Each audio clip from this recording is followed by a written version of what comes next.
الحمدللہ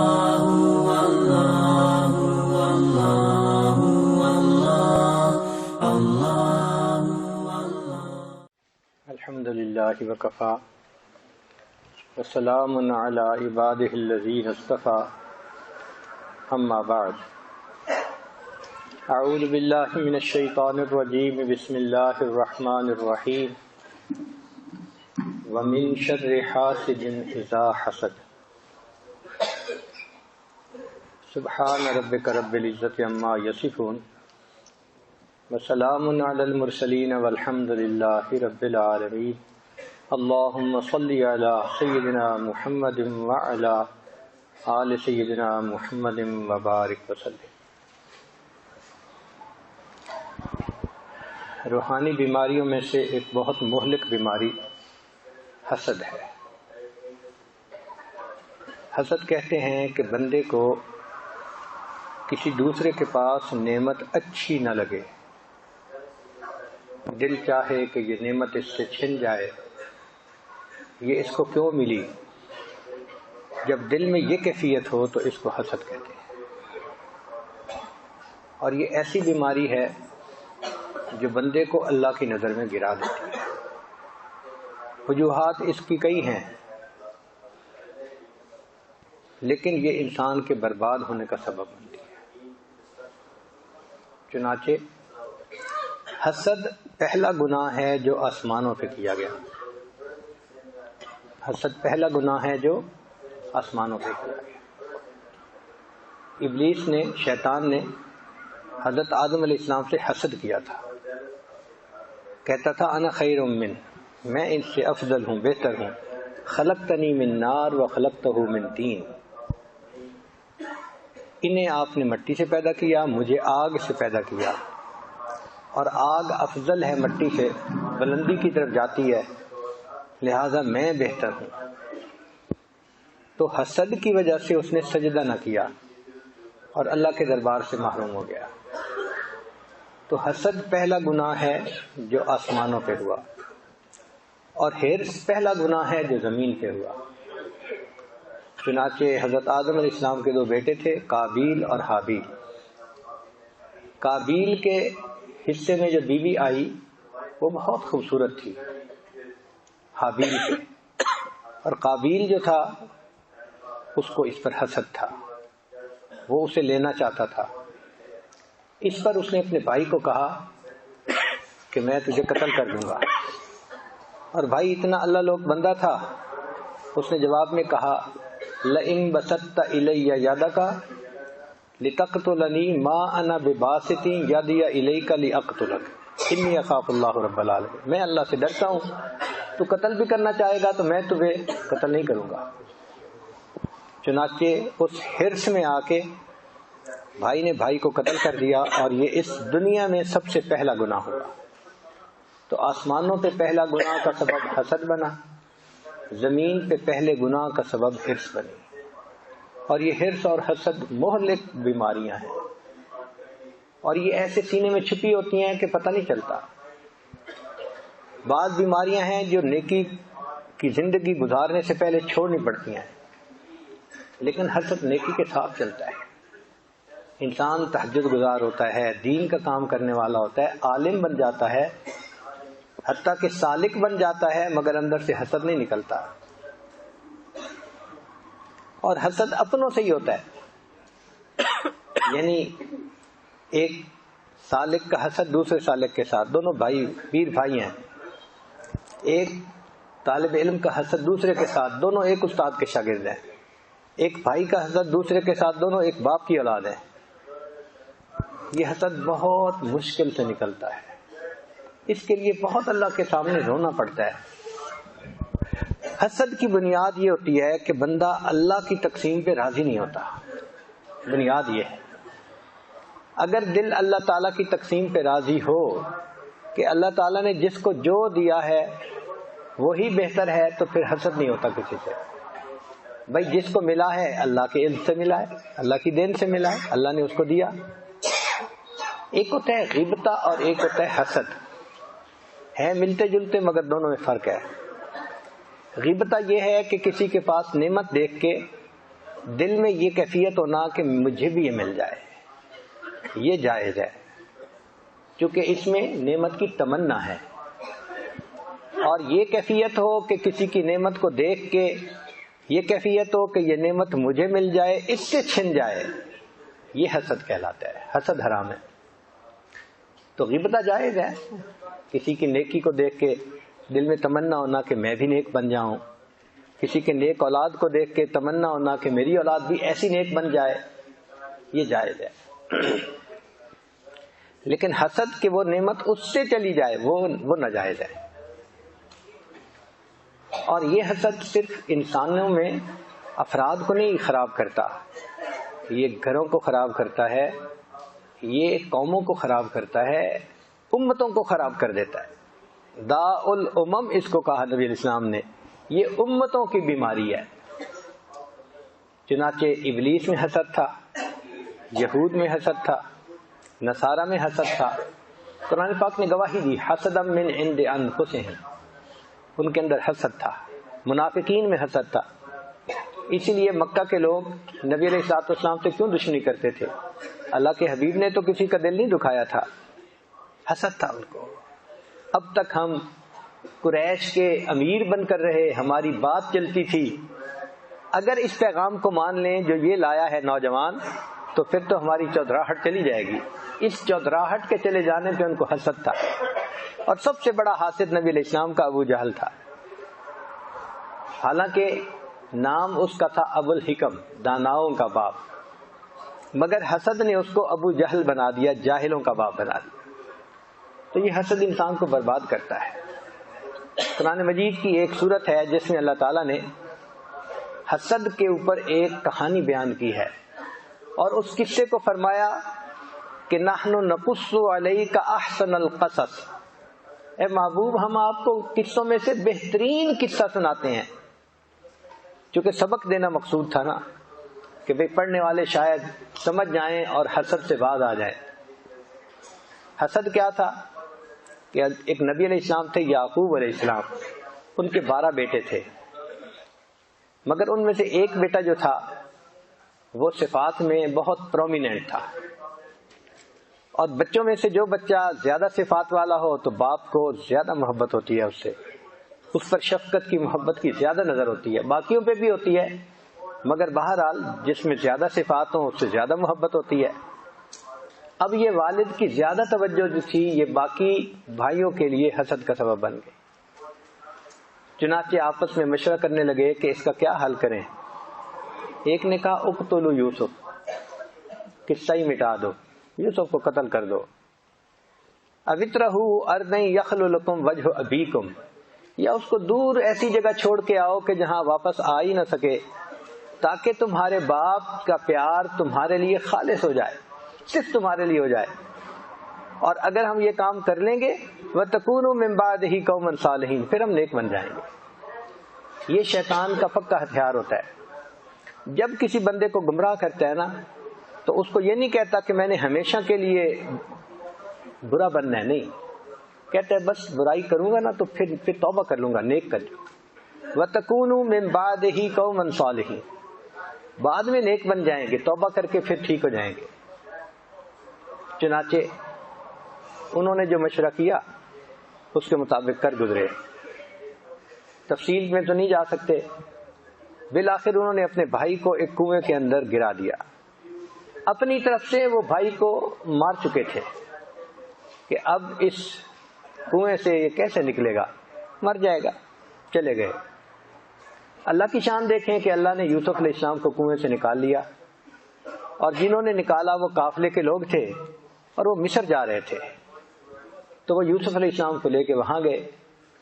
انہوں نے ان کو اپنا غلام بنا لیا، اور انہوں نے کہا کہ یہ بچہ بہت خوبصورت ہے اور چھوٹی عمر میں ہے، اچھا کام کرنے والا ہے، اس کو اگر کوئی امیر بندہ خرید لے گا نا گھر میں کام کاج کے لیے تو پروفٹ بڑا ہوگا۔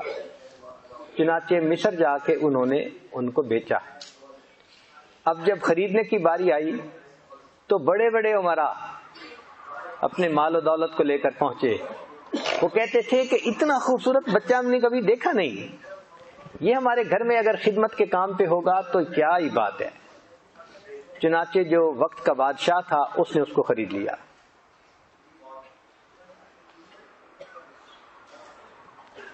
اب جب اس نے اس کو خرید لیا تو گھر میں رہنا شروع کر دیا بچے نے۔ بچہ غلامی کی زندگی گزار رہا تھا، یعنی گھر کے سارے کام کاج اسی کے ذمے تھے۔ اب اللہ کی شان دیکھیں کہ عمر بڑھ رہی ہے، بچہ جوان ہو رہا ہے۔ اسی گھر میں اس کے اوپر ایک امتحان آ گیا کہ جو بادشاہ کی بیوی تھی وہ اس پر فریفتہ ہو گئی، دل دے بیٹھی، اور ایک مرتبہ موقع پا کے اس نے کہا قالت حیت لک، اس نے گناہ کی دعوت پیش کی کہ میں تو آپ کو بڑا مس کرتی ہوں اور میں بڑا محبت کرتی ہوں اور یہ ہے اور وہ ہے۔ جو گانے عورتیں گاتی ہیں نا، اس نے وہی گانا گانا شروع کر دیا۔ چنانچہ حضرت یوسف علیہ السلام نے جب یہ سنا نا تو سنتے ہی فرمایا قال معاذ اللہ، میں اللہ کی پناہ مانگتا ہوں۔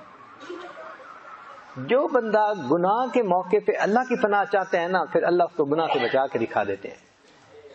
اس لیے عمر بن خطاب رضی اللہ عنہ فرمایا کرتے تھے افضل الذکر ذکر اللہ عندما حرم اللہ، کہ جو چیزیں اللہ نے حرام قرار دی ہیں ان کا موقع آئے اس وقت کوئی اللہ کو یاد کرے تو یہ بہترین ذکر ہے۔ اصل ذکر تو یہ ہے نا کہ گناہ کے موقع پہ خدا یاد آ جائے اور بندہ گناہ سے بچ جائے۔ جس کو گناہ کے موقع پہ خدا یاد نہ آیا اس نے خدا کو کیا یاد کیا؟ تو چونکہ آپ نے فرمایا معاذ اللہ تو اللہ نے پھر آپ کو بچا لیا۔ اب جب یہ معاملہ ہو گیا تو اللہ کی شان کے عزیز مصر آ گیا، دروازہ کھٹکھٹایا تو بیوی نے فوراً دروازہ کھولتے ہی الزام لگایا کہ اس بندے کا آپ کیا کریں گے جو آپ کے اہل خانہ کے ساتھ برائی کا ارادہ کرتا ہے۔ یہاں یہی نقطہ ہے، جو نفسانی شیطانی محبتیں ہوتی ہیں نا، جب تک آپس میں ہوتی ہیں محبتوں کا اظہار ہوتا ہے، جیسے ہی بات چلتی ہے ایک دوسرے پہ الزام دیتا ہے، دوسرا پہلے پہ الزام دیتا ہے، اپنی برات کرتے ہیں۔ اور آپ دنیا میں دیکھ لیتے ہیں، لڑکی سے پوچھو کہے گی جی لڑکے نے مجھے پہل کی تھی، بلایا تھا، لڑکے سے پوچھو کہے گا جی یہی میری جان نہیں چھوڑ دی۔ تو ایک دوسرے پہ الزام تراشی ہوتی ہے۔ اس نے یہی کیا، نکلتے الزام تراشی کر دی، اندر خود دعوت گناہ دے رہی تھی قالت حیت لک، اور باہر نکلتے ہی خود نیک بن گئی اور کہا کہ ان کا ارادہ میرے ساتھ برائی کا تھا۔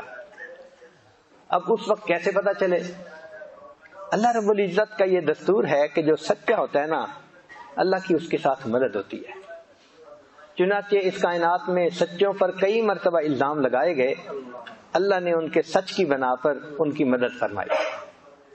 بی بی مریم کی مدد فرمائی، صدیقہ تھی، سچ بولنے والی تھی۔ جب ان کے ہاں بیٹا ہوا تو وہ تو کنواری تھی، اتنی غم زدہ تھی کہ اس کا جی چاہتا تھا یا لیتنی مت قبل ھذا وکنت نسیا منسیا۔ یہ دل کی کیفیت تھی اس کی، میں اس کے ہونے سے پہلے مر چکی ہوتی، کوئی بھولی بسری چیز ہوتی، کر کے آ سکتی تھی، مجبور تھی۔ جب بچہ ہوا تو اس کو لے کے آئی، فأتت به قومها تحمل، جب بستی والوں نے، گاؤں والوں نے دیکھا، انہوں نے فوراً کہا یا اخت ہارون، اے ہارون کی بہن، ما کان ابوک امرأ سوء، تیرا باپ بھی برا نہیں تھا، وما کانت امک بغیہ، اور تیری ماں بھی بدکار نہیں تھی۔ دیکھو معاملہ تو تھا مریم کا، مریم پہ الزام نہیں کوئی دے رہا، الزام دے رہا ہے بھائی پر، باپ پر اور ماں پر۔ اس لیے نوجوان جب اخلاقی غلطی کرتے ہیں تو بڑوں کی عزت پہ حرف آتا ہے، ماں باپ کی عزت خراب ہوتی ہے، خاندان کی عزت خراب ہوتی ہے۔ چنانچہ بی بی مریم اس وقت بڑی پریشان۔ اب بی بی مریم نے جواب خود دینے کی بجائے بچے کی طرف اشارہ کر دیا، فاشارت الیہ۔ اس پر قوم نے کہا کیف نکلم من کان فی المہد صبیا، کیسے وہ گفتگو کر سکتا ہے کہ جو ابھی بچپن کی حالت میں گود میں ہے۔ تو اس پر اللہ رب العزت نے عیسیٰ علیہ السلام کو فرمایا کہ میرے پیارے عیسیٰ علیہ السلام، بچے بولتے نہیں ہیں، مگر ایک صدیقہ کے لیے گواہی دینی ہے، تم گواہی دو اور اپنی والدہ کی صداقت بیان کرو۔ چنانچہ عیسیٰ علیہ السلام بولے قال انی عبد اللہ آتیانی الکتاب وجعلنی نبیا وجعلنی مبارکا اینما کنت واوصانی بالصلاۃ والزکاۃ ما دمت حیا وبرا بوالدتی ولم یجعلنی جبارا شقیا ذالک عیسی ابن مریم۔ تو عیسیٰ علیہ السلام نے گواہی دی اپنی والدہ کی پاک دامنی کی۔ تو حضرت یوسف علیہ السلام پہ بہتان لگا تو ایک بچے نے گواہی دی پاک دامنی کی۔ اس نے کیا کہا؟ اس نے کہا کہ دیکھو اگر تو ان کا کپڑا آگے سے پھٹا ہوا ہے نا لباس، تو ان کا قصور کہ انہوں نے دست درازی کی، اور اگر پیچھے سے پھٹا ہوا ہے اس کا مطلب کہ یہ تو بچ رہے تھے، وہی جان نہیں چھوڑ رہی تھی۔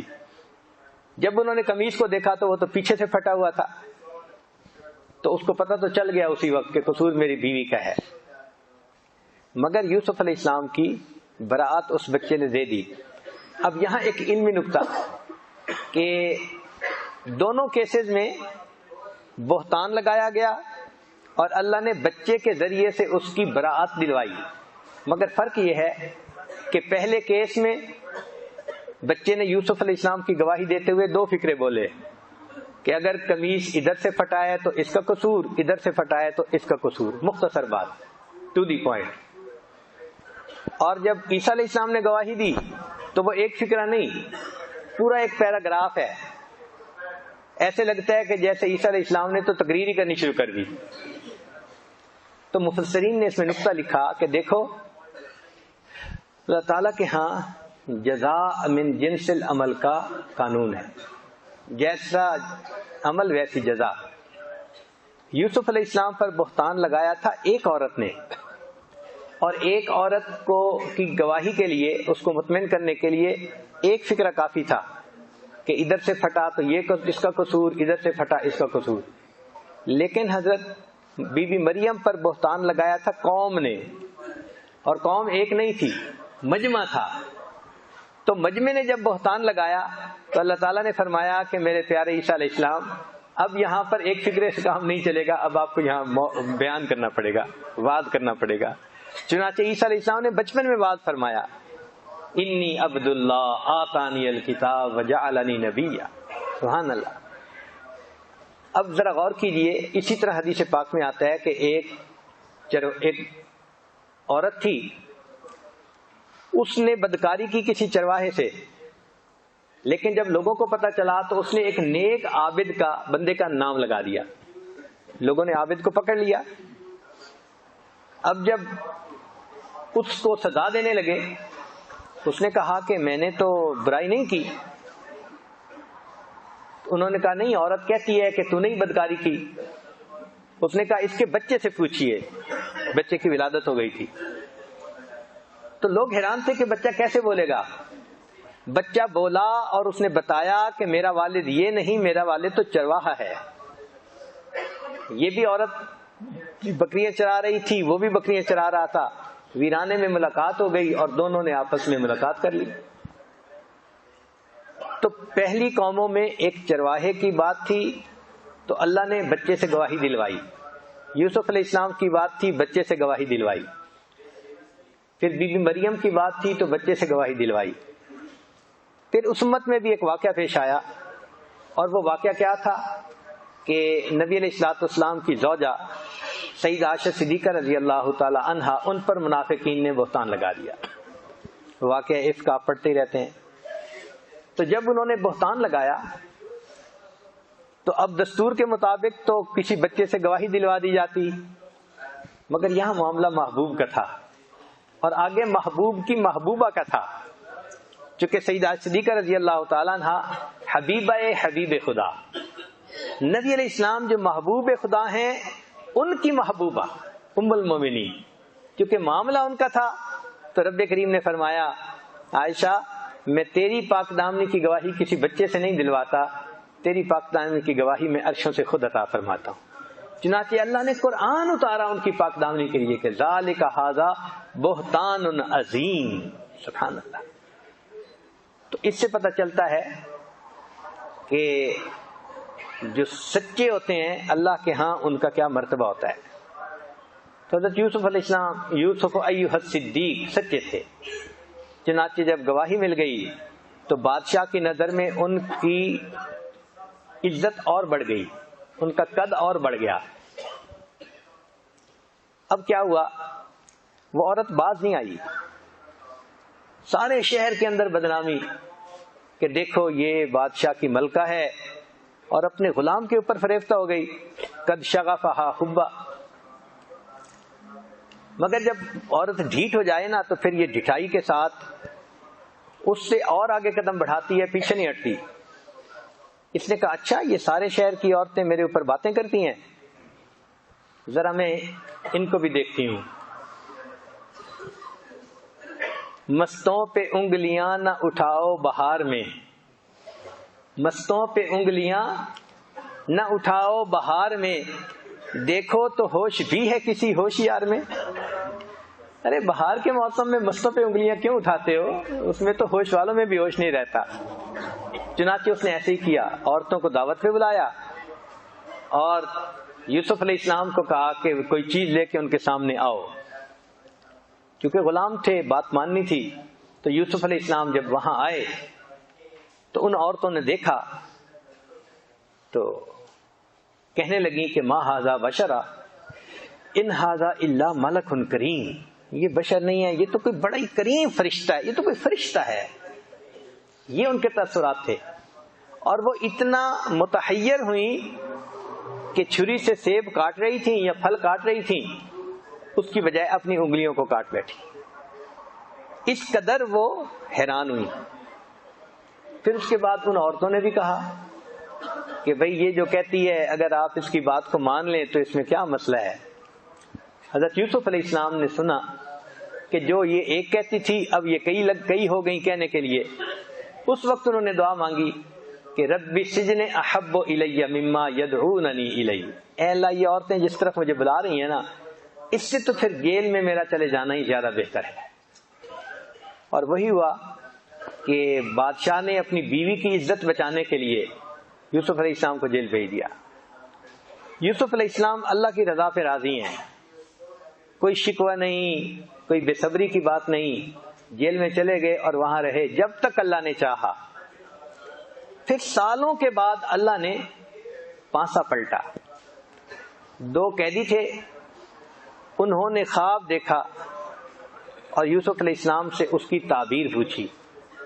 جیسی تعبیر انہوں نے دی وہ دونوں خواب اس کے مطابق سچے ہوئے. ایک بندے کو قتل کر دیا گیا اور دوسرے بندے کو بادشاہ کا مقرب بنا دیا گیا. اب حالات دیکھو کیسے بدلتے ہیں. بادشاہ نے بھی خواب دیکھا تو اس نے صبح پوچھا کہ بھئی بتاؤ اس کی کیا تعبیر ہے. کوئی بندہ تعبیر بتا نہیں سکتا تھا, اتنا کمپلیکیٹڈ خواب تھا. اس وقت وہ جو بندہ تھا نا جس نے جیل میں خواب کا تعبیر پوچھی تھی, اس کو یاد آیا. وہ کہنے لگا ہاں ایک بندہ ہے جس نے مجھے بھی تعبیر بتائی تھی اور ٹھیک نکل آیا تھا خواب, اور اگر میں اسے بلاؤں تو وہ بھی آپ کو تعبیر بتا سکتا ہے. تو بادشاہ نے کہا کہ اچھا ٹھیک ہے ان کو بلاؤ. وہ بندہ بلانے کے لیے آیا. اب اگر یوسف علیہ السلام بیزار ہوتے نا تو اس کے آنے کو خوشی منا کے فوراً ساتھ چلے آتے کہ جان چھٹی. مگر فرمایا نہیں, پہلے بادشاہ سے جا کے پوچھو قصور میرا تھا یا عورتوں کا تھا. نبی علیہ السلام نے فرمایا اللہ میرے بھائی یوسف کو جزا عطا فرمائے, اتنے سال کی جیل کاٹنے کے بعد پھر بھی کہا کہ حق کو واضح کرو, نکھار کرو, تب میں آؤں گا. چنانچہ بادشاہ نے اپنی زبان سے کہا کہ یہ عورتیں جو تھیں یہ سب مکر ان کا تھا اور آپ تو ٹھیک تھے. انک الیوم لدینا مکین امین. آپ نے تو آج ہمارے نزدیک بڑا امین شخص ہونے کی حیثیت سے مقام پایا ہے. اب انہوں نے تعبیر پوچھی تو یوسف نے تعبیر بتائی کہ بھئی 7 سال بڑی اچھی فصل ہوگی اور اس کے بعد 7 سال بڑے قحط کے ہوں گے. اس نے کہا جی حل کیا ہے؟ انہوں نے کہا حل یہ ہے کہ جب 7 سال اچھی فصل ہو تو جو گیہوں ہیں نا ان کو آپ پریزرو کر لیں, اور جب قحط آئے تو اس میں پھر اس کو یوز کر لیں تاکہ لوگ قحط سے بچ جائیں.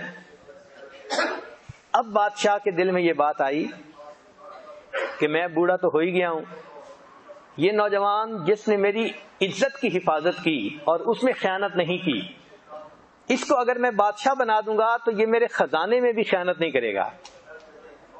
وہ جو پیچھے ایک واقعہ گزر چکا تھا نا وہ اس کے بیک گراؤنڈ میں تھا. کہ جو نوجوان میری عزت پہ ڈاکہ نہیں مارتا وہ میری سلطنت پہ ڈاکہ کیوں مارے گا؟ چنانچہ اس نے کہہ دیا جی ٹھیک ہے۔ یوسف علیہ السلام سے کہا کہ اس کا حل کیا ہے، حل تو بتائیں نا۔ انہوں نے فرمایا اجعلنی علی خزائن الارض، مجھے خزانوں کی نگرانی متعین کر دیں، میں ان کا محافظ بھی بنوں گا اور میرے پاس علم بھی ہے، مجھے پتہ بھی ہے، انی حفیظ علیم۔ چنانچہ بادشاہ خود دستبردار ہو گیا اور اس نے یوسف علیہ السلام کے ہاتھ میں تمام خزانوں کی کنجیاں دے دی۔ وہ بچہ جو گھر میں غلام تھا اس نے پاک دامنی کی زندگی گزاری، اللہ نے اس کو غلامی سے نکال کے تخت شاہی عطا فرما دی، اب وہ بادشاہ بن گیا۔ چنانچہ یوسف علیہ السلام نے ان 7 سالوں میں گندم کو پریزرو کیا۔ وہ کیسے کہ گندم کو سٹے سے نکالا نہیں، گندم سٹے سے نکل آتی ہے نا پھر جلدی خراب ہو جاتی ہے، سٹے کے اندر رہے تو پھر خراب نہیں ہوتی۔ چنانچہ انہوں نے اس کو ویسے ہی پریزرو کر دیا، کٹوایا اور رکھوا دیا، ڈھیر لگوا دیے، اور جب اگلے 7 سال آئے تو ضرورت کے مطابق اس میں سے دانے نکلواتے اور لوگوں کو دیتے رہتے۔ اب اس پر ان کے پاس سارے لوگ جو تھے وہ گندم لینے کے لیے آتے تھے۔ اب یہاں سے ایک نیا رخ شروع ہوا سٹوری کا کہ جو یوسف علیہ السلام کے بھائی تھے اگرچہ وہ بہت دور تھے لیکن قحط ان کے ملک میں بھی تھا، وہ بھی پریشان تھے۔ ان کو پتہ چلا کہ جناب مصر جائیں تو وہاں تو گندم ابھی مل رہی ہے، تو والد کو انہوں نے کہا جی کہ ہم جاتے ہیں گندم لے کے آتے ہیں۔ اس نے کہا ٹھیک ہے جاؤ۔ وہ سارے کے سارے وہاں سے چلے، حضرت یوسف علیہ السلام کے پاس آئے۔ یوسف علیہ السلام نے ان کو پہچان تو لیا کہ یہ میرے بھائی ہیں، مگر ان کو ظاہر نہیں ہونے دیا، کیونکہ انہوں نے یوسف علیہ السلام کو بچپن میں دیکھا تھا اور اب بھرپور جوانی تھی اور بادشاہی کا تاج بھی سر پہ تھا، تو بھائیوں کو بھی گمان نہیں گزرا کہ یہ کون ہے۔ چنانچہ یوسف علیہ السلام نے ان کو ان کے حساب سے گندم دے دی، اور جب جانے لگے تو ان کو کہا کہ بھائی دیکھو آپ نے کہا ہے کہ ہم اتنے بھائی ہیں لیکن آئے کم ہو، آئندہ آنا تو جس بھائی کو نہیں لائے اس کو بھی لے کے آنا ورنہ حصہ نہیں ملے گا اس کا۔ اب جب یہ لوگ واپس آئے تو اپنے والد کو کہا، والد نے کہا پہلے ایک بیٹے کو بھیجا تھا آپ لوگوں نے، اس کے ساتھ کیا معاملہ کیا، اب اس کا دوسرا بھائی بنیامین میں اس کو کیسے بھیج دوں؟ اب انہوں نے جب دیکھا تو ان کا جو سارا مال تھا نا، جو قیمت دی تھی وہ قیمت بھی ساتھ ہی تھی گیہوں میں، تو کہنے لگے کہ اچھا آئندہ جو ہے ہمیں بھائی کو ساتھ لے کے جانا ہے۔ اس ہیلے سے یوسف علیہ السلام کے پاس ان کے بھائی بھی نیکسٹ ٹرپ میں آ گئے۔ اب یوسف علیہ السلام نے ان سب کو گندم تو دی، لیکن جو بھائی بنیامین تھا نا اس کی گندم میں وہ جو برتن تھا نا جس سے پیمائش کرتے تھے وہ چھپا دیا بندوں نے۔ جب بھائی گندم لے کے چلے تو اذن مؤذن ایتھا العیر انکم لسارقون، پیچھے ایک بندے نے آواز دی بھائی ہمارا ایک پیالہ پیمائش کرنے والا جو تھا وہ گم ہو گیا ہے، تو ہمیں لگتا ہے کہ آپ لوگوں نے چوری کیا ہے۔ ان کا ہم نے تو چوری نہیں کیا۔ اچھا آپ نے نہیں کیا تو ہم آپ کا سامان دیکھیں گے۔ اس زمانے کا یہ دستور تھا کہ جو بندہ چوری کرتا تھا اگر پکڑا جاتا تھا تو وہ اس بندے کا غلام بنا دیا جاتا تھا۔ چنانچہ یوسف علیہ السلام کے بندوں نے ان سے بات کی، انہوں نے کہا جی ہم نے چوری نہیں کی۔ ان کا اچھا اپنی بوریاں دکھاؤ۔ جب بوریاں ڈھونڈی گئیں تو جو ان کے بھائی بنیامین کا اونٹ تھا نا اس کی گندم میں وہ تھا۔ اب جب نکل آیا تو بھائی شرمندہ، کہنے لگے یا ایھا العزیز، اے عزیز مصر، یہ جو ہے نا بچہ اس کا بھائی بھی اسی طرح چوری کرتا تھا۔ یوسف علیہ السلام پہ بھی بہتان لگا دیا۔ تو فقد سرق اخ له من قبل، تو بھائی کے اوپر بہتان لگا دیا۔ کتنا بڑا دل تھا یوسف علیہ السلام کا، سن لیا اور خیر ان کو کہا کہ نہیں بھائی میں اس کو نہیں چھوڑ سکتا۔ اب انہوں نے بنیامین بھائی کو رکھ لیا، باقی چلے گئے۔ اب چلے گئے تو انہوں نے جا کے والد کو بھی کہا کہ دیکھیں بات یہ ہے کہ آپ کا بیٹا جو تھا وہ چور تھا اور چوری کی وجہ سے پکڑا گیا، اور اگر آپ کو ہم پہ نہیں یقین تو آپ پوچھ لیں۔ بستی والوں سے پوچھ لیں، وہ بھی آپ کو بتائیں گے کہ واقعہ کیا ہوا۔ اب یعقوب علیہ السلام کا ایک بیٹا پہلے جدا، دوسرا پھر جدا، تو یوسف علیہ السلام نے اس وقت کہا فصبر جمیل، میں صبر کرتا ہوں، عسى اللہ ان یأتینی بہم جمیعا، اللہ تعالیٰ مجھے ان سے ملا دے گا۔ اور پھر یہ کہا کہ انما اشکو بثی وحزنی الی اللہ، میں اپنا سارا گلہ اور شکوہ اللہ کے سامنے بیان کرتا ہوں۔ جب انہوں نے اللہ کی طرف اس طرح سے رجوع کیا تو پھر اللہ رب العزت نے مہربانی فرمائی، چنانچہ جب گندم ختم ہو گئی تو پھر آنا پڑا۔ تو باپ نے پھر بھیجا کہ دیکھیں پہلے بھائی کو بھی تم چھوڑ آئے تھے، اب تم جاؤ مگر تم سارے نوجوان ہو، صحت مند ہو، ایک دروازے سے داخل نہ ہونا کہ تمہیں حاسد تکلیف نہ دیں، نظر نہ لگ جائے، من ابواب متفرقہ، مختلف دروازوں سے داخل ہونا تاکہ ڈائلیوٹ ہو جائے تمہارا جانا۔ چنانچہ وہ بھائی پھر آئے، مگر اس دفعہ ان کے پاس پیسے تھوڑے تھے، گندم زیادہ چاہیے تھی۔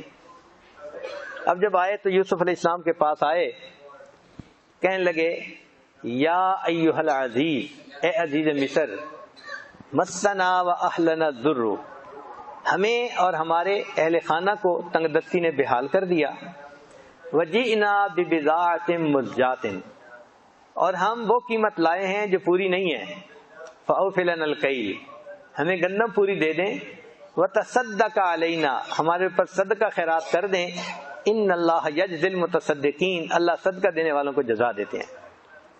جب انہوں نے یہ الفاظ کہے نا کہ صدقہ کر دیں، اللہ صدقہ دینے والوں کو جزا دیتے ہیں، تو یوسف علیہ السلام نے سوچا ہیں تو یہ بھی نبی زادے نا، نبی علیہ السلام کے بیٹے ہیں، اور یہ میرے سامنے کھڑے اس وقت بھیک مانگ رہے ہیں کہ ہمارے اوپر صدقہ کر دو، یہی ہوتا ہے نا کہ اللہ کے نام پہ دے دو۔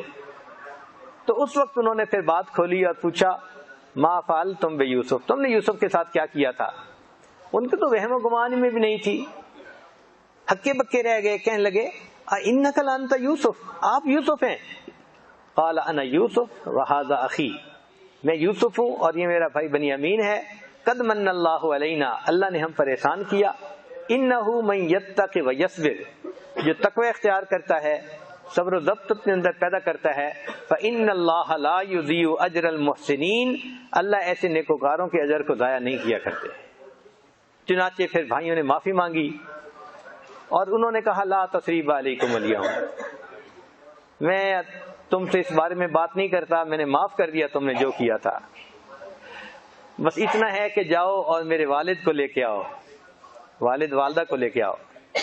چنانچہ اللہ تعالیٰ کی رحمت ہوئی کہ یعقوب علیہ السلام بھی وہاں پہنچے، اور جب وہاں پہنچے تو اس وقت بھائیوں نے یوسف علیہ السلام کو سجدہ کیا، یہ اس زمانے کی ترتیب تھی اور اس شریعت میں جائز تھا، دین اسلام نے اس کو منع کر دیا، تو گویا جو خواب دیکھا تھا یوسف علیہ السلام نے وہ پورا ہو گیا۔ پھر یعقوب علیہ السلام کی بینائی چلی گئی تھی رو رو کے، تو یوسف علیہ السلام نے اپنا کرتا بھیجا، اذهبوا بقمیصی، کہ یہ قمیص لے جاؤ اور جا کے ان کے چہرے پہ لگاؤ، فرتد بصیرا، وہ دوبارہ آنکھوں والے ہو جائیں گے، اور واقعی اللہ نے بینائی واپس عطا فرما دی۔ اب اس پر اس قصے کو لا کے ختم کیا تو آپ یہ دیکھیں کہ اس پوری کہانی کے مختلف کریکٹر ہیں۔ ایک ہے یوسف علیہ السلام، ان کے ساتھ حاسدوں نے حسد کیا اور انہوں نے صبر کیا، اور جب زلیخا نے گناہ کا تقاضا کیا تو انہوں نے تقوی اختیار کیا، صبر بھی کیا اور تقوی بھی اختیار کیا۔ تو جو صبر اور تقوی اختیار کرتا ہے فإن اللہ لا یضیع اجر المحسنین، اللہ ایسے نیکوکاروں کے اجر کو ضائع نہیں کیا کرتے۔ چنانچہ ہر دور میں اور ہر زمانے میں جو بندہ یوسف علیہ السلام کی طرح گناہوں سے بچتا ہے، اللہ اس کو فرش سے اٹھا دیتا ہے اور اس کو عرش پہ بٹھا دیتا ہے۔ عربی میں تخت کو عرش کہتے ہیں، اللہ اس کو عرش پہ بٹھا دیتا ہے۔ تو یوسف علیہ السلام کو عزتیں مل گئیں۔ ایک کریکٹر ہے یوسف علیہ السلام کے بھائیوں والا، چنانچہ انہوں نے حسد کیا، حسد کی وجہ سے ان کو ذلت اٹھانی پڑی، اور بالآخر پھر انہوں نے معافی مانگی تو معافی بھی مل گئی، اور یہ ثابت ہو گیا کہ جو حاسد ہوتا ہے حسد اس کو نیچے گرا ہی دیتا ہے۔ ایک اس میں تھے حضرت یعقوب علیہ السلام کہ ان سے اللہ تعالیٰ نے ایک نعمت کو لے لیا تھا. بیٹا نعمت ہوتی ہے نا, تو ان پر آزمائش آئی کہ ان سے بیٹا لے لیا گیا, تو وہ روئے. پھر اللہ نے کافی عرصے کے بعد ان کو بیٹا لوٹا دیا. یہاں مفسرین نے ایک پیارا نقطہ لکھا ہے کہ اللہ تعالیٰ جب بھی کسی بندے سے کوئی چیز لیتے ہیں تو جب لوٹاتے ہیں تو بہتر صورت میں واپس لوٹاتے ہیں. مثال کے طور پہ اللہ نے آدم علیہ السلام کو جنت سے باہر نکالا اور ان کی اولاد کو اللہ نے اس دنیا میں کمالات عطا فرمائے اور پھر ان کو جنت عطا فرمائی. تو دیکھو کامل کر کے واپس لوٹایا. بچہ آتا ہے تو اس کے اندر تو کمال نہیں نہ ہوتا, تو کمزور ہوتا ہے, لیکن اللہ تعالیٰ بہتر صورت میں اس کو واپس لوٹاتے ہیں. چنانچہ ابراہیم علیہ السلام سے اللہ تعالیٰ نے بیٹے کی قربانی مانگی تھی, تو انہوں نے بیٹے کو قربان کیا. ایک بیٹے کو قربان کیا, اللہ نے اس کو بھی قربان نہیں ہونے دیا, اور پھر اللہ نے کیا, وجعلنا یعقوب نافلہ, نفل کے طور پہ اللہ نے ان کو یعقوب علیہ السلام بھی عطا فرما دیے. تو دیکھو اللہ جب کسی سے کچھ لیتا ہے نا اور وہ بندہ صبر کرے تو اللہ اس چیز کو بہتر لوٹا کے واپس فرما دیتے. یہ دستور ہے. یوسف علیہ السلام کو اللہ نے لیا تھا یعقوب علیہ السلام سے بچپن میں تو بچہ کامل نہیں نہ ہوتا, لیکن یعقوب علیہ السلام نے صبر کیا. اللہ نے بچے کو اس وقت لوٹایا جبکہ بچہ پیغمبر بھی بن گیا تھا اور وقت کا بادشاہ بھی تھا. تو دیکھو بہتر صورت میں واپس لوٹایا نا اللہ نے. تو جو بندہ اللہ سے ڈیل کرتا ہے نا, نقصان کبھی نہیں اٹھاتا, ہمیشہ نفع کا سودا ہوتا ہے. بس صبر کرنا ہوتا ہے. تو دیکھیے یوسف علیہ السلام نے صبر کیا, اللہ نے ان کے ساتھ خیر کا معاملہ کیا. ہماری زندگی میں بھی کئی مواقع ایسے آتے ہیں, زلیخائیں ہوتی ہیں, کبھی میسج آتا ہے, کبھی فون آتا ہے نوجوانوں کو, کبھی ای میل آ جاتی ہے, کبھی فیس بک پہ کوئی کانٹیکٹ کر لیتا ہے. تو وہ زلیخا ہے تو اللہ کی کہہ رہی ہوتی ہے. اب اس وقت جو بچہ کہے گا معاذ اللہ, میں اللہ کی پناہ مانگتا ہوں, تو یہ بچہ ہوگا جس کو عزتیں ملیں گی.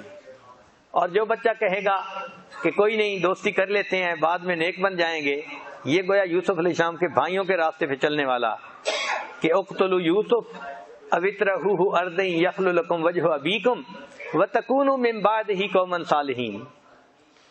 تو پھر اس کے ساتھ یوسف علیہ السلام کے بھائیوں والا معاملہ ہوگا, ذلت ملے گی, انجام برا ہوگا.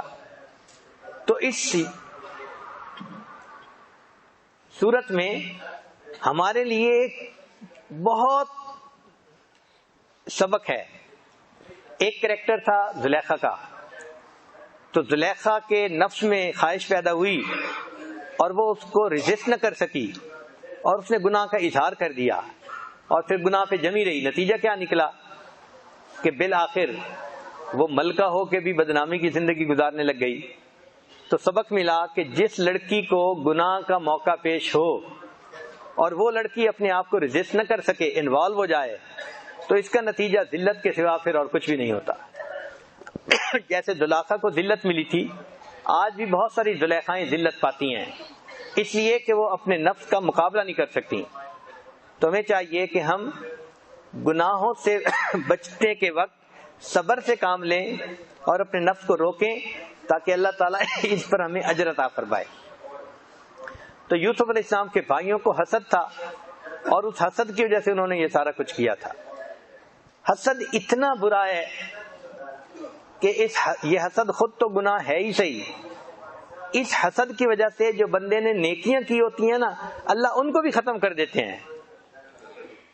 بھائی جو نیکیاں کی تھیں وہ تو پہلے کی تھی نا. اللہ فرماتے ہیں نہیں, جیسے شرک ہے نا کہ اگر کرو گے تو لیحبطن عملک, کیے ہوئے عملوں کو ہم ضائع کر دیں گے. شرک بھی اسی طرح ہے. الحسد یاکل الحسنات کما تاکل النار الحطب, جس طرح آگ لکڑی کو کھا جاتی ہے, حسد کیے ہوئے نیک اعمال کو اس طرح کھا جاتا ہے. تو نیکیاں ہی نہیں بچتی حاسد کی, نیک عمل بھی ضائع ہو جاتے ہیں. اس حسد کو سمجھنے کے لیے ایک کہانی سنیے. لگتا تو ہے کہ یہ ایک گھڑی ہوئی کہانی ہے, کنکوکٹڈ سٹوری ہے, مگر ہے مزے کی. ایک صاحب تھے, نیک تھے، عبادت گزار تھے، دل میں خیال آیا جاؤں غار میں جا کے اللہ کی عبادت کروں، چنانچہ وہ چلے گئے اور غار میں جا کے انہوں نے ذکر شروع کر دیا، سارا دن ذکر نماز میں مشغول رہتے۔ اب رزق تو اللہ نے پہنچانا ہوتا ہے، اللہ تعالیٰ نے کوئی ایسا سبب بنا دیا کہ کوئی بندہ روزانہ آتا اور ایک ہنڈیا گرم گرم سالن کی اس کو دے جاتا، تو ہنڈیا بھی ملتی، روٹی بھی ملتی، تو وہ مزے سے کھا لیتا، عبادت کرتا۔ اس کی عبادت اللہ کے ہاں قبول ہوئی اور اللہ نے غیب سے اس کو رزق پہنچانا شروع کر دیا۔ جب کچھ عرصہ کھانا کھایا تو اس کو خیال آیا کہ بہت عرصہ غار میں گزار لیا، کیوں نہ گھر جاؤں، بیوی بچے بھی انتظار میں ہوں گے، ان کے ساتھ جا کے رہوں۔ اب وہ جب گھر آ گیا تو عبادت کرتا تھا تو وہ ہنڈیا گھر میں بھی ملنی شروع ہو گئی۔ اب ہنڈیا میں ایک ہی بندہ تو نہیں نہ کھانا کھاتا، بیوی بھی کھاتی، بچے بھی کھاتے۔ تھوڑے دنوں میں سارے گھر والوں کے چہرے پہ سرخی، صحتیں اچھی ہو گئی۔ اب جب ان کی صحتیں اچھی ہو گئیں تو ایک پڑوس میں بندہ رہتا تھا جو حاسد تھا، وہ بڑا حیران کہ بھائی کیا معاملہ ہے، ان لوگوں کی صحتیں اچھی ہوتی جا رہی ہیں، نکھرتے جا رہے ہیں رنگ ان کے۔ وہ ساتھ لگ گیا کہ میں پتہ تو کروں راز کیا ہے۔ لسوڑے کی گٹھلی ہوتی ہے نا، جان چھڑانا چاہو نہیں چھوٹتی، وہ نہیں ہٹتی، وہ اسی طرح کا تھا۔ خیر وہ ساتھ چپک گیا اور کہتا رہا کہ بس مجھے راز بتائیں کہ کیا ہے۔ جب بہت زیادہ اس نے چپک لپٹ کے پوچھا تو اللہ کی شان، یہ سادہ بندہ تھا، اس نے بتا دیا میں غار میں گیا تھا اور میں نے 2 سال وہاں اللہ کی عبادت کی، تو ایک دن مجھے آواز آئی کہ بندے تیری عبادت ہم نے قبول کر لی، مانگو کیا مانگتے ہو۔ تو میں نے دعا مانگی، اللہ اگر مجھے ایک ہنڈیا روز مل جایا کرے نا تو بس میں کھانا کھا لیا کروں گا، تیری عبادت میں لگا رہوں گا۔ تو مجھے اس وقت سے وہ ہنڈیا ملتی ہے اور اس کا کھانا میں بھی کھاتا ہوں، میرے گھر والے بھی کھاتے ہیں۔ جب اس بندے کو راز کا پتہ چل گیا، اب وہ بھی اپنے گھر والوں سے الوداع ہو کے کسی غار میں جا کے بیٹھ گیا اور اس نے بھی ذکر کرنا شروع کر دیا۔ خوب 2 سال اس نے ذکر کیا، حتیٰ کہ ایک دن ایسا آیا کہ اس کو آواز آئی بندے تیری عبادت قبول ہو گئی، مانگو مجھ سے کیا مانگتے ہو۔ تو جب یہ وقت آیا نا کہ پوچھا گیا کہ مانگو کیا مانگتے ہو، اس نے فوراً دعا مانگی، اللہ وہ جو میرے پڑوسی کو ہنڈیا ملتی تھی وہ بند ہو جائے۔ اس کو حسد کہتے ہیں۔ اور خدا کے بندے مانگنا تھا تو اپنے لیے بھی مانگو کہ مجھے بھی مل جائے، نہیں۔ حسد کہتے ہیں کہ اس کے پاس نہ رہے، یہ اس کو یہ فضیلت کیوں ملی، اس کو یہ کمال کیوں ملا، اس کو عزت کیوں ملی، اس کو قبولیت کیوں ملی، یہ حسد ہوتا ہے۔ اس لیے حاسد اللہ تعالیٰ کی تقدیر پہ راضی نہیں ہوتا۔ اس حسد کے گناہ سے بچنے کے لیے اللہ کی مدد چاہیے، ورنہ تہجد گزار بھی اس میں ملوث ہوتے ہیں۔ بہت علم میں پختگی رکھنے والے وہ بھی اس میں ملوث ہوتے ہیں۔ مشائخ نے لکھا ہے لولا الحسد فی العلماء لصاروا بمنزلۃ الانبیاء، اگر علماء میں حسد نہ ہوتا تو یہ شاید انبیاء کی منزل تک پہنچ جاتے، مگر علمی کمال کے باوجود حسد نہیں جاتا اندر سے۔ یہ اللہ کی رحمت ہوتی ہے تو جاتا ہے، ورنہ نہیں۔ تو ہم اللہ تعالیٰ سے دعا مانگتے ہیں کہ اے پروردگار عالم ہم پر رحمت فرمائیے اور ہمیں حسد جیسی بیماری سے نجات عطا فرمائیے۔ اور ہمارے پاس تو نیکیاں بھی نہیں ہیں، اگر بچی کھچی نیکیاں بھی اس حسد نے کھا لینی ہے تو پھر قیامت کے دن کی ذلت کے سوا اور ہمارے لیے کیا ہوگا۔ یہ بیماری لطیفہ خفی کے ذکر کرنے سے دور ہوتی ہے۔ قلب روح سر خفی، چوتھا سبق جو ہے، لہذا چوتھے سبق پر خوب محنت کریں، مراقبہ کریں اور اللہ سے دعا بھی مانگیں کہ اے اللہ میرے اندر سے حسد کی بیماری کو دور کر دیجئے اور مجھے اس بیماری سے پاک فرما دیجئے۔ دعا ہے کہ اللہ تعالی ہمیں ان روحانی بیماریوں سے نجات عطا فرمائے۔ وآخر دعوانا ان الحمد للہ رب العالمین۔ اللهم صل على سيدنا محمد وعلى آل سيدنا محمد وبارك وسلم. اللهم صل على سيدنا محمد صلاة تنجينا بها من جميع الأهوال والآفات وتقضي لنا بها جميع الحاجات وتطهرنا بها من جميع السيئات وترفعنا بها أعلى الدرجات وتبلغنا بها أقصى الغايات من جميع الخيرات في الحياة وبعد الممات إنك على كل شيء قدير. اللہ ہم آپ کے بندے آپ کے حضور میں حاضر ہیں. اللہ دل سے اقرار کرتے ہیں کہ آپ کے جتنے موقع اب تک ہم کو عنایت فرمائے بہت کافی تھے. اگر ہم نے ان موقعوں سے فائدہ اٹھایا ہوتا تو اللہ ہم بہت نیک بن چکے ہوتے, ہمارے دل بدل گئے ہوتے, ہماری نمازیں بہتر ہو گئی ہوتی, ہمارے اخلاق بہتر ہو گئے ہوتے, ہمارے جذبات اچھے ہو گئے ہوتے, ہماری تمنائیں پاکیزہ ہو گئی ہوتی, ہمارے نگاہیں پاک ہو گئی ہوتی, ہمارے دل صاف ہو گئے ہوتے. مگر اللہ ہم دل سے اقرار کرتے ہیں کہ ہم نے ان موقعوں سے فائدہ نہیں اٹھایا. اللہ معاف فرما دیجیے, اللہ معاف فرما دیجیے, اللہ معاف فرما دیجیے. اللہ آج اس رمضان کے آخری عشرے کی آخری طاق رات ہے. اللہ اللہ اللہ آپ طاق راتوں میں آپ کتنے کروڑ بندوں اور بندیوں کو معاف فرماتے ہیں. اللہ مغفرت کے طالب یہاں بھی بیٹھے ہیں, اللہ محتاج ہیں, شرمندہ ہیں, پچھتا رہے ہیں, اللہ پچھتا رہے ہیں, معاف فرما دیجیے. اللہ مغفرت ڈھونڈتے ڈھونڈتے, ہدایت ڈھونڈتے ڈھونڈتے, تقویٰ تلاش کرتے کرتے, آپ کی محبت تلاش کرتے کرتے کہاں کہاں سے آپ کے بندے یہاں جمع ہیں. اللہ اور اب تو جدائی کا وقت قریب آ رہا ہے. اللہ اللہ خالی ہاتھ نہ بھیجیے گا, خالی ہاتھ نہ بھیجیے گا, اللہ خالی ہاتھ نہ بھیجیے گا. اللہ مغفرت دے دیجیے, تقویٰ دے دیجیے, اللہ مغفرت دے دیجیے, تقویٰ دے دیجیے, اللہ معاف کر دیجیے, اللہ معاف کر دیجیے. ایک نظر اس مجمع کی طرف دیکھ لیجیے, ایک نظر ڈال دیجیے, اللہ ایک نگاہ ڈال دیجیے. کہاں کہاں آپ کے بندے اور بندیاں ان دعاؤں میں آمین کہہ رہے ہیں. پوری دنیا میں لوگ رات رات بھر جاگ کر حضرت کے بیان سننے کے انتظار میں رہتے ہیں. اللہ اللہ ہزاروں ہزار مرد اور عورتیں اللہ کہاں کہاں بیٹھ کر سن رہے ہیں, میسیجز آ رہے ہیں. اللہ اللہ جگہ کہاں کہاں سے سب کے پاس پیغام آتے ہیں. حضرت جی سے کہہ دو ہمارے لیے بھی دعا کر دیں, ہمارے لیے بھی دعا کر دیں. اللہ اللہ سب کو معاف فرما, اللہ سب کو معاف فرما.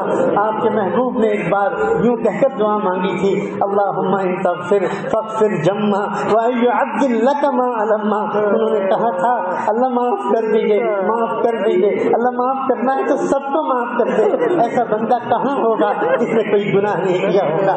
اللہ آپ کے محبوب کی یہ دعا لگتا ہے ہم جیسوں کے لیے تھی, ہمارے لیے تھی. اللہ اگر ہمارے الفاظ قابل قبول نہیں تو اپنے محبوب کے الفاظ کی لاج رکھ لیجیے, اپنے محبوب کے الفاظ کی لاج رکھ لیجیے.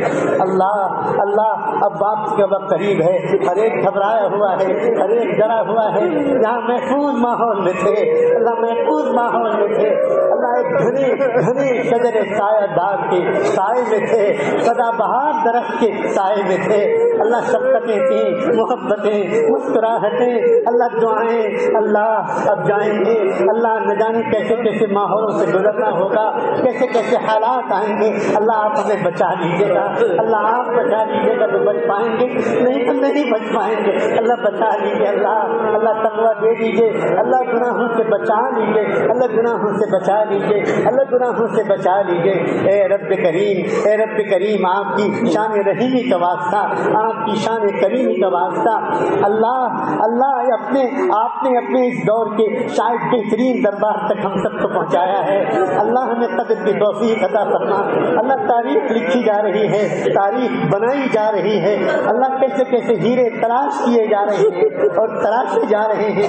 اللہ کون سوچ سکتا تھا کہ امریکہ اور یورپ کے ماحولوں میں پلنے والے یہ نوجوان اللہ ایسے بڑی صفت بنیں گے کہ دیکھ کر بوڑھوں کو بھی رشک آ رہا ہے. میرے پیارے اللہ, آپ نے اپنے جن بندوں پر ذمہ داری ڈالی ہے اللہ اپنے کرم سے ان کو تحمل نصیب فرما. اللہ ان کو ان ذمہ داریوں کی ادائیگی کی صلاحیت اور استعداد نصیب فرما. اللہ جو امیدیں آپ کے ایک بندے نے ہم سب سے لگائی ہیں اللہ ان امیدوں پر کھڑا اترنے کی توفیق عطا فرما. اللہ اپنے بڑوں کے نام کو رسوا کرنے سے ہمیں بچا لیجیے. اللہ اللہ عزت دینے کے بعد اب ذلت کی زندگی سے محفوظ رکھیے، ذلت والے کاموں سے محفوظ رکھیے۔ اللہ ایک توجہ، ایک نظر کرم سے ہمارا کام چل جائے گا، آپ کا کچھ نہیں بگڑے گا، اللہ ہمارا کام بن جائے گا۔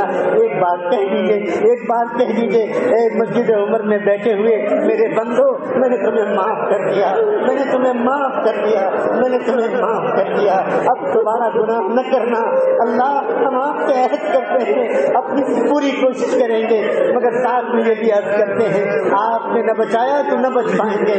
اللہ آپ تھامے رکھیے گا، آپ سہارا دے دیجیے، دائیں سے بائیں سے، اوپر سے نیچے سے، شمال سے جنوب سے، مشرق سے مغرب سے، ظاہر سے باطن سے، ہر طرف سے آپ ہم کو بچائے رکھیے، اللہ بچائے رکھیے۔ اللہ کس زبان سے شکریہ ادا کریں لساکا شہر کے اہل ایمان کا، جہاں اس مسجد کمیٹی کے لوگوں کا، خدمت والے ساتھیوں کا، اللہ کیسے شکریہ ادا کریں۔ اللہ جان و دل نکال کر رکھ دیا، اللہ ان کو جزائے خیر عطا فرما، اللہ ان کو جزائے خیر عطا فرما، اللہ ان کو جزائے خیر عطا فرما، اللہ اس شہر کو آباد فرما، اللہ محفوظ فرما، اللہ محفوظ رکھیے۔ سارے عالم میں خوف بھی ہے اور جوع بھی ہے، اللہ اپنے کرم سے یہاں محفوظ رکھیے گا، محفوظ رکھیے، اللہ محفوظ رکھیے اور قدر کی توفیق عطا فرما۔ اللہ اس میخانے کو سدا آباد رکھیے، اللہ اس میخانے کو سدا آباد رکھیے، ہمارے ساتھی کو سدا آباد رکھیے، ہمارے ساتھی کو سدا آباد رکھیے۔ اے رب کریم آپ جانتے ہیں ہم سب کو کتنا بڑا سہارا ہے، ہم سب کو کتنا بڑا سہارا ہے، کیونکہ اللہ ہم میں سے بہت سے وہ تھے جو مایوس ہو چکے تھے، اللہ اپنی اصلاح سے مایوس ہو چکے تھے، زندگی سے مایوس ہو چکے تھے، اللہ کہ اچانک مایوسی کے بعد ابر کرم برسا اور نہ جانے کہاں سے گرتے پڑتے ہم جیسے پہنچ گئے یہاں۔ اللہ اپنے کرم سے ہمیں قدر کی توفیق عطا فرما، استقامت نصیب فرما، اخلاص نصیب فرما، تقوی نصیب فرما، ایثار و ہمدردی عطا فرما، مکارم اخلاق سے ہم کو آراستہ فرما، اے اللہ مکارم اخلاق سے ہم کو آراستہ فرما۔ اے رب کریم، اے اللہ ٹوٹے پھوٹوں کی دعاؤں کو قبول فرما، اگر ہماری دعائیں قابل قبول نہیں تو ہمارے حضرت کی دعاؤں کو قبول فرما، اللہ ان کی دعاؤں کو قبول فرما، ان کی محنتوں کو قبول فرما۔ نہ جانے کتنے امراض و عوارض میں گرے رہنے کے باوجود 24 گھنٹے اتنی شدید مشقت، اللہ طرف کھا جائیے، اللہ رحم کھا جائیے، اللہ رحم کھا جائیے، اللہ رحم کھا جائیے۔ اللہ ہم وسیلہ اختیار کرتے ہیں صالحین کی دعاؤں کا، اللہ ہم وسیلہ اختیار کرتے ہیں صالحین کے اعمال کا، اللہ اپنے کرم سے، اللہ اپنے کرم سے، اللہ اپنے کرم سے ان دعاؤں کی لاج رکھ لیجیے۔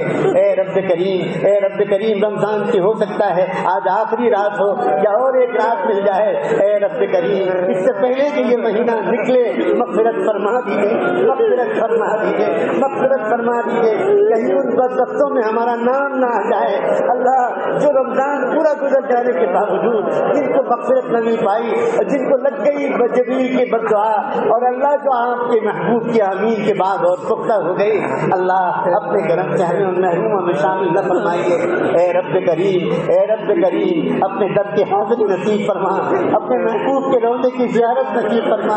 کتنا دل چاہتا ہے احرام باندھے، لبیک لبیک پڑھیں اور دیوانہ وار اللہ ان مقامات سے پہنچے، اللہ ہم بھی طواف کرے، ہم بھی حجر اسود کو چومیں۔ اللہ کب وہ دن آئے گا، اے رب کریم آپ صرف امیروں کے رب تو نہیں ہیں، آپ غریبوں کے بھی تو رب ہیں، اللہ بلا لیجیے، اللہ بلا لیجیے، اللہ بلا لیجیے، اللہ بلا لیجیے، بار بار مقبول حاضری نصیب فرما۔ اللہ ہمارے تمام مشائخ کو، تمام اولیاء اللہ کو، تمام علماء اور فقہاء محدثین کو، بالخصوص ہمارے سلسلے کے مشائخ کو اللہ اعلیٰ مراتب سے نوازے، اعلیٰ مراتب سے نوازے، ان کی محنتوں کو اللہ قیامت کے لیے قبول فرما۔ اے رب کریم دین کے احیاء و تجدید کا اللہ یہ کام جو آپ نے اپنے فضل سے اپنے اس بندے کو عطا فرمایا ہے، ہم سب کو اللہ اپنی جان و مال اس پر نشاور کر دینے کی توفیق عطا فرما۔ اللہ ہم کو اس مقدس مشن میں اعوان و انصار بنا دیجیے، ہمارے بچوں کو، بچیوں کو اور قیامت تک آنے والی نسلوں کو قبول فرما لیجیے، قبول فرما لیجیے، اللہ قبول فرما لیجیے، اللہ قبول فرما لیجیے۔ ہم سب کے ملکوں میں امن و امان کی فضا پیدا فرما، ہر طرح کے خوف اور دہشت گردی کو ختم فرما، اے رب کریم انصاف کی میزان کو نصب فرما، انصاف کی ترازو کو قائم فرما، اے رب کریم نظام عدل کو قائم فرما، حفاظت دین، اشاعت دین اور اقامت دین کی سب کوششوں کو قبول فرما، دعوت تبلیغ کی محنت کی حفاظت فرما، مدارس و مکاتب کی حفاظت فرما، خانقاہوں کی جہاں اللہ اللہ سکھایا جاتا ہے اللہ ان کی بھی حفاظت فرما، اللہ جو مانگا ہے وہ بھی عطا فرما، جو نہیں مانگ سکے اللہ وہ بھی عطا فرما۔ ایک التجا اور ہے اللہ ہم سب کی طرف سے ہم سب گنہگاروں کے نام لے لے کر رحمت دو عالم صلی اللہ علیہ وسلم کی خدمت اقدس میں درود و سلام بھجوا دیجیے ان پر اور ان کی آل پر، ان پر اور ان کے اہل بیت پر، صحابہ اور صحابیات پر، ازواج مطہرات پر، ذریت طیبہ پر اور ان کے نقش قدم پر چلنے والے تمام صالحین و صالحات پر اور انہی کے راستے پر جینے اور مرنے کی ہم سب کو توفیق عطا فرما۔ وصلی اللہ تعالی علی خیر خلقہ سیدنا محمد وعلی آلہ وصحبہ اجمعین برحمتک یا ارحم الراحمین۔